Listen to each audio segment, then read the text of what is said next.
ತೂತರಾಡಿದ ಮಾತು ಹೌದಾ ಹೌದು. ಬಂದು ನೋಡಿದರೆ ಸತಿಯ ತೇಜೋರಾಶಿ ಒಂದು ಹೆಜ್ಜೆ ಮುಂದಿಡುವುದಕ್ಕೂ ಅವಕಾಶ ಕೊಡುತ್ತಿಲ್ಲ. ಅವಳ ವ್ರತದ ಸುಳಿಯಲ್ಲಿ ಒಮ್ಮೆ ನಾನೇ ಸಿಲುಕಿದೆ. ಮೂರು ಲೋಕದಲ್ಲಿಯೂ ಯಮನಿಗೆ ಉಬ್ಬಸ ತಂದವರು ಯಾರೂ ಇಲ್ಲ.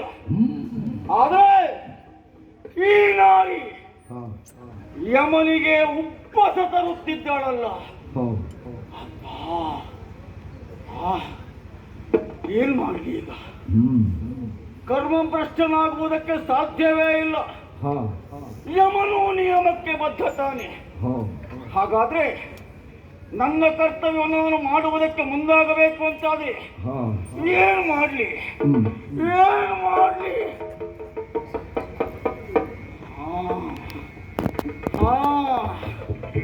ಇದೇ ಸರಿ.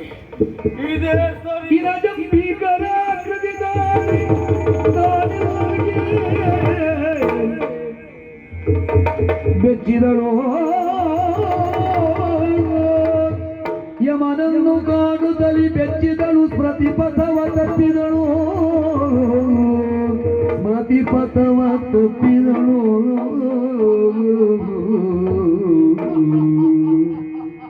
ಎಚ್ಚರಿತು ಅಚ್ಚರಿಯೊಳು ಕೆಚ್ಚದೆಯೊಳು ಯಮನನ್ನು ನುಡಿಸಿದಳು. ಮೆಚ್ಚು ಮನದಿ ಶ್ರೀಯುತನೆ ನೀನ್ಯಾರೋ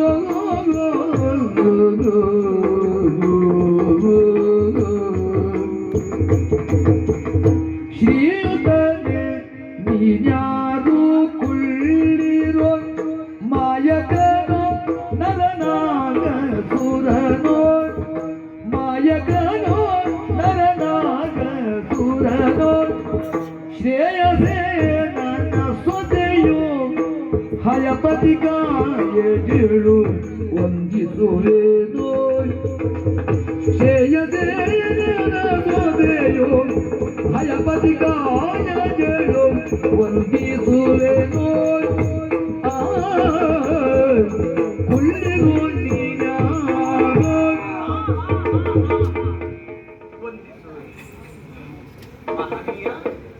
ಇದನ್ನು ಕಂಡ ಆಶ್ಚರ್ಯವಾಯಿತು ನನಗೆ. ಭವ್ಯವಾದಂತಹ ದಿವ್ಯವಾದಂತಹ ಆಕೃತಿ ಇದು. ಸುರನೋ ನರನೋ ಕಿಂಪುರುಷನೋ ದೇವನು ನನಗೊಂದು ಅರ್ಥವಾಗಲಿಲ್ಲ. ಹಾಗಂತ ಇಲ್ಲಿವರೆಗೆ ನೀನು ಈಗ ಬಂದದಂತೂ ಸುಳ್ಳಲ್ಲ.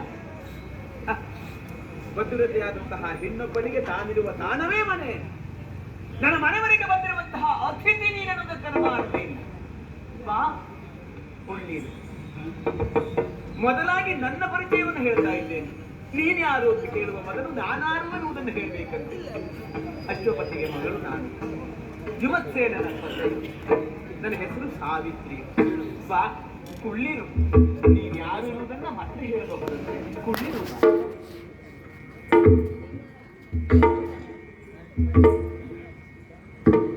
ನನ್ನ ಎಣಿಕೆ ತಲೆ ಕೆಳಗಾಗಿ ಹೋಯ್ತಲ್ಲ. ಭಯಗೊಂಡು ಇವಳು ದೂರವಾಗ್ತಾಳೆ ಅಂತ ತಿಳ್ಕೊಂಡೆ. ತನ್ನ ತೊಡೆಯ ಮೇಲೆ ಸತ್ತವನ ಹೆಣವನ್ನ ಮಲಗಿಸಿಕೊಂಡವಳು ನನ್ನಲ್ಲಿ ಬಾ ಕೊಳ್ಳಿರು. ನನ್ನನ್ನು ಯಾರು ಬಾ ಅಂತ ಕರೆಯುವುದೇ ಇಲ್ಲ. ಇವಳು ಕರೀತಾ ಇದ್ದಾಳಲ್ಲ. ಓ ದೇವಿ, ದೇವಿಗೆ ಕಂಗವಾಗಿಗ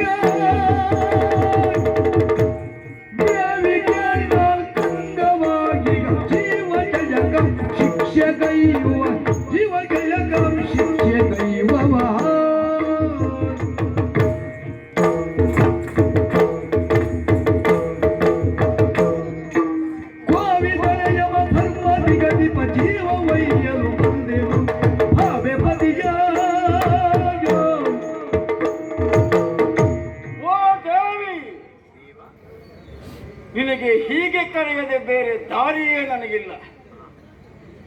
ನನ್ನಲ್ಲೇ ಆಡುವ ಮಾತು ಬಾ ಕುಳ್ಳಿರು. ಎಂತ ಸಂಸ್ಕಾರ ನಿನ್ನದು. ಮನೆಗೆ ಬಂದವನನ್ನ, ಸರಿಯ ಬಂದವನ ಹೇಗೆ ಆತಿಥ್ಯ ಮಾಡಬೇಕು ನಿನ್ನ ನೋಡಿ ಮತ್ತವರು ಕಲ್ತ್ಕೊಳ್ಬೇಕು. ನನ್ನನ್ನೂ ಬಾ ಅಂತ ಕರೆದವಳು ನೀನು ಒಬ್ಬಳೇ. ಮತ್ತಾರು ನಾನು ಕರೀಲೇ ಇಲ್ಲ. ಹೆಜ್ಜೇನು ನನ್ನನ್ನ ಭವಿಷ್ಯ ನೋಡಿದವಳು ನೀನೊಬ್ಬಳೇ ಮಾನವಳು. ನನ್ನನ್ನು ನೋಡುವುದಕ್ಕೂ ಯಾರು ಇಷ್ಟಪಡುವುದಿಲ್ಲ. ದೇವಿ, ಸೃಷ್ಟಿ, ಸ್ಥಿತಿ, ಲಯ ಈ ಮೂರು ಅವಸ್ಥೆಗಳು. ಸೃಷ್ಟಿಯಲ್ಲಿ 4 ವಿಭಾಗಗಳು: ಅಂಡಜ, ಪಿಂಡಜ, ತೇಜಜ, ಉದ್ವಿಜ. ಈ 4 ಬಗೆಯ ಜೀವರಾಶಿಗಳು ಕೊನೆಯಲ್ಲಿ ಸೇರುವುದು ಅಂತಕನ ಆಲಯವನ್ನ. ಹಾಗಾದ್ರೆ ಆ 4 ಬಗೆಯ ಸೃಷ್ಟಿಗೂ ಕೊನೆಯ ತಾಣವೇ ನನ್ನ ಮನೆ.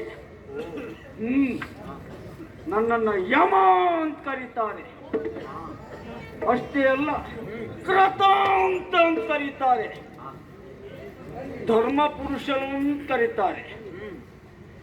ನಾನು ಬರುವರೆ ಕಾರಣವಾದರೂ ಏನು? ನಿಜವಾದ ತಿಥಿ ನಾನೇ. ವಾರ, ತಿಥಿ, ನಕ್ಷತ್ರ ಇದು ಯಾವುದರ ಗೊಡವೆಯೂ ಇಲ್ಲದೆ ಯಾರು ಬರುತ್ತಾನೋ ಅವ ನಿಜವಾದ ಅತಿಥಿ. ಹಾಗಾದ್ರೆ ಅತಿಥಿಯಾಗಿ ಇಂಥವರು ಭಾಗವಹಿಸುತ್ತಾರೆ ಅಂದ್ರೆ ಏನದು? ಮೊದಲೇ ನಿರ್ಧಾರವಾದರೂ ಅತಿಥಿ ಅಲ್ಲ. ನಾನು ನಿರ್ಧಾರವಾಗದೇ ಬರುವವ. ಯಮನೇ ಈ ಲೋಕದಲ್ಲಿ ಮೊದಲ ಅತಿಥಿ. ನಾನು ಹೋಗದೇ ಇರುವಂತ ಮನೆಯೂ ಇಲ್ಲ. ನನ್ನನ್ನು ಎಲ್ಲ ದೂರ ಮಾಡಿದ್ರು ನಾನು ಎಲ್ಲರ ಹತ್ತಿರ ಹೋಗುತ್ತೇನೆ. ನಿನ್ನ ಹತ್ತಿರ ಬರುವನ ಕಾರಣ ನಿನ್ನ ತೊಡೆಯ ಮೇಲೆ ಮಲಗಿದ್ದವನೆಲ್ಲ ಸತ್ಯವಾನ. ಅವ ಅಲ್ಪ ಆಯುಷಿ. ಅವನ ಜೀವಾತ್ಮವನ್ನು ಕೊಂಡುಕೊಳ್ಳಕ್ಕೆ ಬಂದವ ನಾನು. ಅವನನ್ನ ಕೆಳಗಿರಿಸು. ನೀನು ಅತ್ತ ಸರೆ. ಶರಣೆಂಬೆ ಧರ್ಮದೊಲವಿಗೆ, ಶರಣೆಂಬೆ ಧರ್ಮದೊಲವಿಗೆ ಜುಮಣಿ ಸಂಜಾತ ಸರಿವೆ ಬಿಲ್ದಗೆ ನಾ ಸರಿವೆ ಬಿಲ್ದಗೆ ಆದಡಿಗುದೊಂದು ಭಿನ್ನಪೋ ಎನ್ನರಸನಮ್ಮ ಗುಳಿಯಬೇಕು ಎನ್ನರಸನಮ್ಮ ಗುಳಿಯಬೇಕು ಶರಣೆಂಬೆ ಶರಣೋ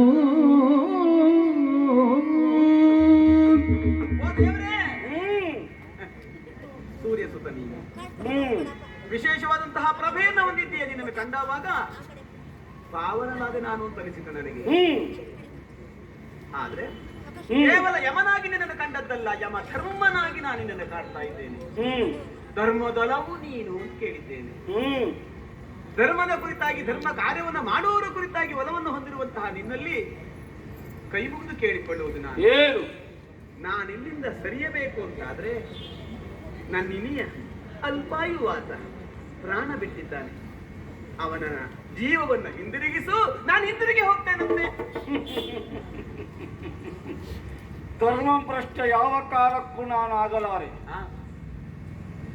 ದೇವರು ಅಥವಾ ದೈವವೋ ಬಾಗುವುದು ಯಾಕೆ ಅಥವಾ ಯಾವುದಕ್ಕೆ? ಧರ್ಮಕ್ಕೆ ಮಾತ್ರ ಬಾಗುತ್ತೇವೆ.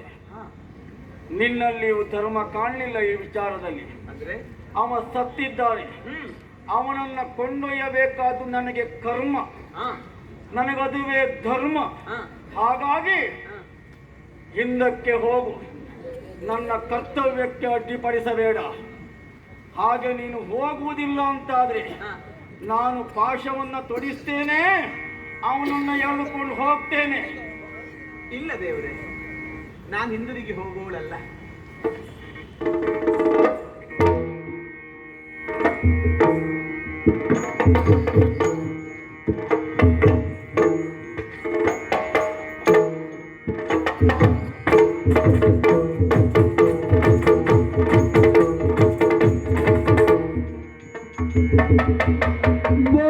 ಬರುವುದೆಲ್ಲಿಗೆ ತರಡೆ, ಬರುವುದೆಲ್ಲಿಗೆ ತರಡೆ, ಬರುವೆ ಪತಿ ಬಳಿಗೆಲ್ದ ಅಬಲೆ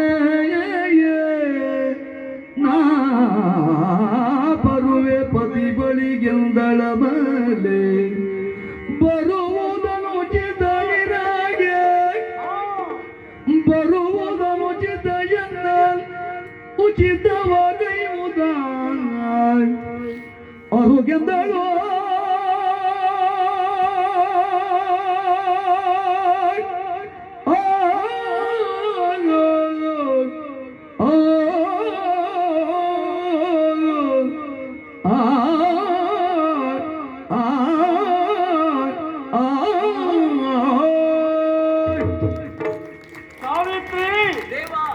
ನಾನು ಮುಂದಕ್ಕೆ ಸಾಗುತ್ತಿರುವ ಕಾಲಕ್ಕೆ ನನ್ನ ಹಿಂದಿನಿಂದ ನೀನು ಬರ್ತಾ ಇದ್ದೀಯ. ಬರುವುದು ಎಲ್ಲಿಗೆ ತರಳೆ? ನಾನು ನನ್ನ ಗಂಡನನ್ನು ಅನುಸರಿಸಿ ಬರ್ತಾ ಇದ್ದೇನೆ. ನಿನಗಿದು ಉಚಿತ ಅಲ್ಲ, ನನಗಿದು ಅನುಚಿತ. ಬರಬೇಡ ಅಂತ ಹೇಳುವುದಕ್ಕೆ ನೀನ್ಯಾರು? ನನಗೆ ಬಾರದೇ ಇರುವುದು ನನಗೆ ಕರ್ತವ್ಯ ಭ್ರಷ್ಟತೆಯನ್ನು ಸೂಚಿಸುತ್ತದೆ. ಅದರ ಜೊತೆಗೆ ನನ್ನ ಗಂಡ ಅಳಿಯುವ ಕಾಲಕ್ಕೆ ಸಾವಿತ್ರಿ ನಿನ್ನ ತೊಡೆಯ ಮೇಲೆ ತಲೆಯಿಟ್ಟು ಮಲಗಬೇಕೆನ್ನುವ ಆಸೆ ಅಂತ ಹೇಳಿದ. ಅವನ ತಲೆಯನ್ನ ನನ್ನ ತೊಡೆಯ ಮೇಲಿಟ್ಟು ಮಲಗಿಸಿಕೊಂಡವಳು ನಾನು. ಗಂಡನ ಮಾತನ್ನ ಮೀರುವುದಕ್ಕೆ ಸಾಧ್ಯವೇ ಇಲ್ಲ, ಅದು ನನಗೆ ಅನುಚಿತ. ಹಾಗಿದ್ರೆ ಇಲ್ಲಿ ಉಚಿತವ್ಯಾವುದು ಅನುಚಿತವ್ಯಾವುದೆನ್ನುವುದನ್ನ ನೀನೇ ಹೇಳು ದೇವರೇ. ಸಾವಿತ್ರಿ ಮೆಚ್ಚಿದನೆ ಮೆಚ್ಚಿದೆ ಭದ್ರ, ಮೆಚ್ಚಿದನೆ ಮೆಚ್ಚಿದೆ ಭದ್ರ, ತವ ನಿಶ್ಚಯ ಜಾಣಯ ಮುದ್ರೆ, ತವ ನಿಶ್ಚಯ ಜಾಣಯ ಮುದ್ರೆ. ಅಚ್ಚದರಿದ್ರಗೆ ನಿಧೀತ ಬೆರನದು, ಅಚ್ಚದರಿದ್ರಗೆ ನಿಧೀತ ಬೆರನದು, ಉಚ್ಚರಿಸಿದ್ದೆ ಪ್ರತಿಯ ಬಿಟ್ಟು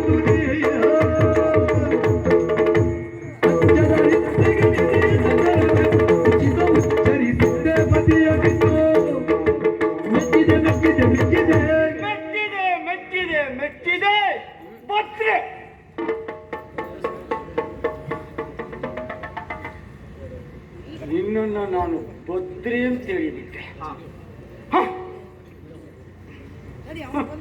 ಅಚ್ಚ ದಾರಿದ್ರ್ಯಗೆ ನಿಧಿ ಸಿಕ್ಕ ತೆರನಾಯಿತು.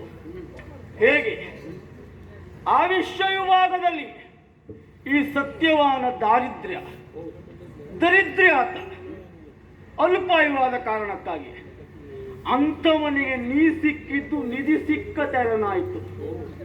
ಜೊತೆಯಲ್ಲಿ ನಿನಗೆ ನಾನು ಎದುರಾಗಿದ್ದು ನಿನಗೆ ನಾನು ನಿಧಿ ಸಿಕ್ಕ ತೆರನಾಯಿತು.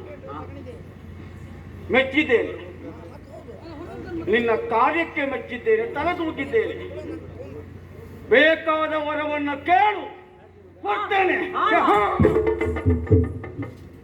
ಪತಿಯ ಪ್ರಾಣವನ್ನುಳಿದು ಏನ್ ಬೇಕಿದ್ರೆ ಕೇಳು, ಕೊಡ್ತೇನೆ. ಓ ದೇವಾ, ದೇವನಿ ಭಾವದಿ ಒಲಿದೀವ ವರವ, ಓ ದೇವನಿ ಭಾವದಿ ಒಲಿದೀವ ವರವ, ಮಾವನ ಗಂಗಳು ಅತ್ತೆಯ ಕಾಲನೀಗ, ಮಾವನ ಗಂಗಳು ಅತ್ತೆಯ ಕಾಲನೀಗ.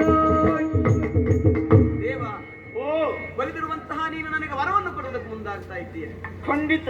ನಾನು ನಿಜವಾಗಿ ಬಂದದ್ದು ನನ್ನ ವರನನ್ನು ಅನುಸರಿಸಿ, ಅದಕ್ಕೆ ಮೆಚ್ಚಿರುವ ನೀನು ಕೊಡುವುದು ನನಗೆ ವರ ಅಂತಾದ್ರೆ ವರ ಏನನ್ನು ಪಡೆಯಲಿ? ಈ ಪ್ರಪಂಚದಲ್ಲಿ ಹುಟ್ಟಿರುವಂತಹ ಯಾವುದೇ ವ್ಯಕ್ತಿಗಾಗಿ ತನ್ನದಾದಂತಹ ಕರ್ತವ್ಯ ಅನ್ನೋದೊಂದು ಇದ್ದೇ ಇದೆ.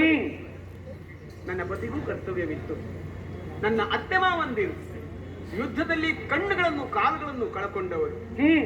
ವೃದ್ಧರಾದವಾಗ ತಂದೆ ತಾಯಿಗಳಿಗೆ ಕಣ್ಣಿನ ಉಪಾದಿಯಲ್ಲಿ ಇರಬೇಕಾದದ್ದು ಮಗ. ಅವರ ಕಣ್ಣಾಗಿ ನಡೆಸಬೇಕಾದವನು, ಅವರ ಕಾಲಾಗಿ ನಡೆಸಬೇಕಾದವನು, ಅವನನ್ನೇ ಕಳಕೊಂಡಂತಹ ಅವರು ಅನಾಥರಾಗಿ ಹೋಗಿದ್ದಾರೆ. ನನ್ನ ಗಂಡನ ಕರ್ತವ್ಯ ಯಾರು ಮಾಡುವುದು? ಆ ಕಾರಣಕ್ಕಾಗಿ ನಿಮ್ಮಲ್ಲಿ ಕೇಳಿಕೊಳ್ಳುವುದು, ಕಣ್ಣನ್ನು ಕಳ್ಕೊಂಡಿರುವಂತಹ ನನ್ನ ಮಾವನಿಗೆ ಕಣ್ಣುಗಳು ಬರಲಿ, ಕಾಲುಗಳನ್ನು ಕಳ್ಕೊಂಡಿರುವಂತಹ ನನ್ನ ಅತ್ತೆಗೆ ಕಾಲುಗಳು ಅನುಗ್ರಹಿಸಬೇಕು ನೀನು ಅಂತ ಕೇಳಿಕೊಳ್ತೇನೆ. ಎಂಥ ಸೊಸೆ ನೀನು! ಅತ್ತೆ ಕಾಲು ಮುರಿದೋಗ್ಲಿ ಹೇಳುವ ಸೊಸೆ ಇದ್ದೀರಿ. ಅಂಥದ್ರಲ್ಲಿ ನನ್ನ ಅತ್ತೆಯ ಕಾಲು ಬರಲಿ, ನನ್ನ ಮಾವನಿಗೆ ಕಣ್ಣು ಕಾಣಲಿ. ತಥಾಸ್ತು.